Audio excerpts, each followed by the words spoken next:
दूसरी जानिब आरव हैनॉय किसी से घुल मिल तक नहीं पाता था। भारतीय शहर बेंगलोर में माया ही उसकी वाहिद दोस्त थी। ये दोस्ती भी एक ऑनलाइन डेटिंग ऐप पर हुई।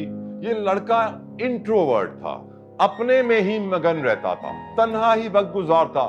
उसके मिजाज में एक अजीब पुरअसरारियत थी जिसके पीछे उसका बचपन था। बचपन से उसे कभी माँ बाप का प्यार नसीब ना हुआ।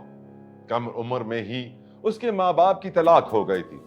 वो अपनी माँ के साथ रहने लगा, लेकिन उसकी माँ अपनी ही परेशानियों में इतनी फंसी रहती कि उसे देने के लिए उसके पास वक्त ना था। उसकी माँ ने दूसरी शादी की तो आरव को उम्मीद हो चली कि शायद अब उसकी लाइफ ट्रैक पर आ जाएगी, लेकिन उसकी माँ की यह शादी भी ज्यादा आगे ना चल पाई। आरव ने यह हालत देखकर उसके दादा ने उसे अपने पास बुला लिया। उसके दादा रिटायर्ड आर्मी ऑफिसर थे, जिन्होंने उसे बीबीए में एडमिशन भी दिलवा दिया। आरव वो इम्तिहान भी पास करने में नाकाम हो गया। मुख्तसरन वो एक कंप्लीट लूजर बन गया।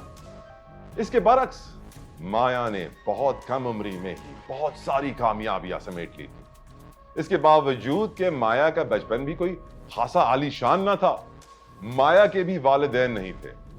उसे उसके मामू और नानी ने पाला था। वो बहुत कम उम्र में ही समझ गई थी कि वो अपने मामू और नानी पर ज्यादा डिपेंडेंट नहीं रह सकती। इसलिए वो होश संभालते ही अपनी बहन के पास बेंगलोर शिफ्ट हो गई।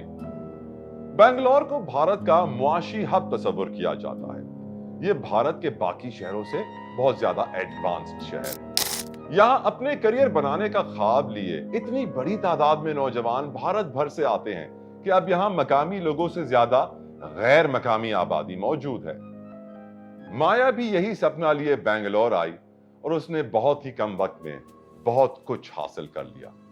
उसकी जिंदगी जबरदस्त चल रही थी उस वक्त तक, जब तक वो आरव से नहीं मिली।